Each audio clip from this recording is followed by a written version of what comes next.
দর্শক, এই মুহূর্তের সবথেকে বড় খবর দেখা হলো মমতা ও শুভেন্দুর। চোখাচোখি হতেই প্রশ্ন মুখ্যমন্ত্রীর, যাবি না? তারপর কি হলো বিস্তারিত জানবো। তার আগে ভিডিওটিতে অবশ্যই একটি লাইক দেবেন, চ্যানেলটিকে সাবস্ক্রাইব করবেন যাতে পরবর্তী গুরুত্বপূর্ণ খবর পোস্ট করার সাথে সাথেই আপনার কাছে চলে যায়। রাজ্যের বাজেট অধিবেশনের প্রথম দিনেই বিধানসভায় সম্মুখ সমরে মুখ্যমন্ত্রী মমতা বন্দ্যোপাধ্যায় এবং বিরোধী দলনেতা শুভেন্দু অধিকারী।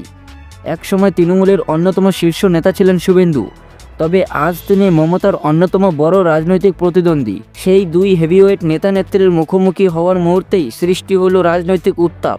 বিধানসভায় ফের মুখোমুখি মমতা ও শুভেন্দু। সোমবার রাজ্যপাল সিভি আনন্দ বোসের ভাষণের মাধ্যমে বাজেট অধিবেশনের সূচনা হয়। নির্ধারিত সময়েই বিধানসভায় পৌঁছে যান রাজ্যপাল। তাকে স্বাগত জানাতে বিধানসভা কক্ষ থেকে বেরোচ্ছিলেন মুখ্যমন্ত্রী মমতা বন্দ্যোপাধ্যায়। ঠিক সেই সময় বিধানসভায় প্রবেশ করেন শুভেন্দু অধিকারী। মুখোমুখি হয়েই মমতা শুভেন্দুকে প্রশ্ন করেন, যাবি না? অর্থাৎ তিনি রাজ্যপালকে স্বাগত জানাতে যাবেন কিনা। শুভেন্দুর স্পষ্ট উত্তর, আমি যাব না। সেই সময় মমতার পাশে ছিলেন বিধানসভার স্পিকার বিমান বন্দ্যোপাধ্যায়। শুভেন্দু তার দিকে তাকিয়ে বলেন, এটা তো ওর অর্থাৎ স্পিকারের কাজ, প্রোটোকল তাই বলে। এই সংক্ষিপ্ত কথোপকথনেই রাজ্যের শাসক ও বিরোধী দলের টানাপোড়েন আরও একবার প্রকাশ পেল।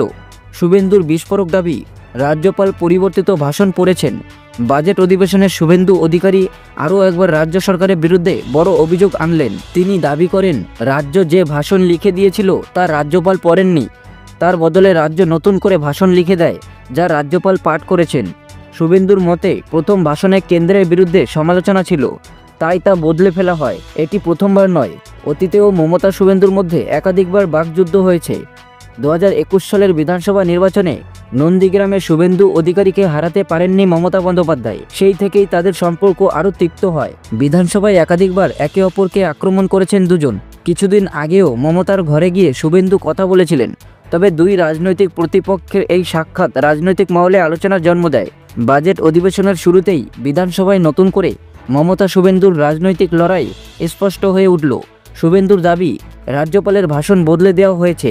অন্যদিকে মুখ্যমন্ত্রীর সঙ্গে তার প্রকাশ বাক্য বিনিময়ে রাজনৈতিক চর্চার কেন্দ্রবিন্দু হয়ে উঠেছে। দর্শক, এদিকে আরও একটি গুরুত্বপূর্ণ খবর, মুখ্যমন্ত্রীর আচমকা পদত্যাগ। রাজ্যে জারি হতে পারে রাষ্ট্রপতি শাসন। মণিপুরের মুখ্যমন্ত্রী এন বীরেন সিংয়ের মুখ্যমন্ত্রীর পদ থেকে পদত্যাগ প্রসঙ্গে কংগ্রেস নেতা পি চিদম্বরম বলেছেন, এটা অনেক মাস আগেই আসা উচিত ছিল। 21 মাস ধরে মণিপুরে ধারাবাহিক হিংসার ঘটনা ঘটছে। মণিপুরে হিংসার জন্য বীরেন সিং দায়ী।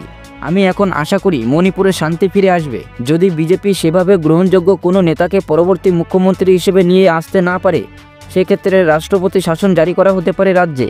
সেক্ষেত্রে আমাদের কোনো অসুবিধা নেই। যাই হোক, মণিপুরে কেন্দ্রীয় সরকারের শাসন চলছে। আমরা যখন রাজ্যে ছিলাম তখন আমরা শান্তি ও উন্নয়ন এনেছিলাম। বীরেন সিং কংগ্রেস সরকারের অংশ ছিলেন এবং তিনি এখন ঘুরে দাঁড়িয়ে বলছেন যে কংগ্রেস সরকারই এর কারণ, তিনি সমস্যার একমাত্র কারণ, এবং আমি খুশি যে তিনি চলে গেছেন। তো দর্শক, মণিপুর এবং মমতা ও শুভেন্দুর বিষয়ে আপনাদের মতামত কি অবশ্যই কমেন্ট করে জানাবেন। ভিডিওটিতে অবশ্যই একটি লাইক দেবেন, চ্যানেলটিকে সাবস্ক্রাইব করবেন যাতে পরবর্তী গুরুত্বপূর্ণ খবর পোস্ট করার সাথে সাথেই আপনার কাছে চলে যায়।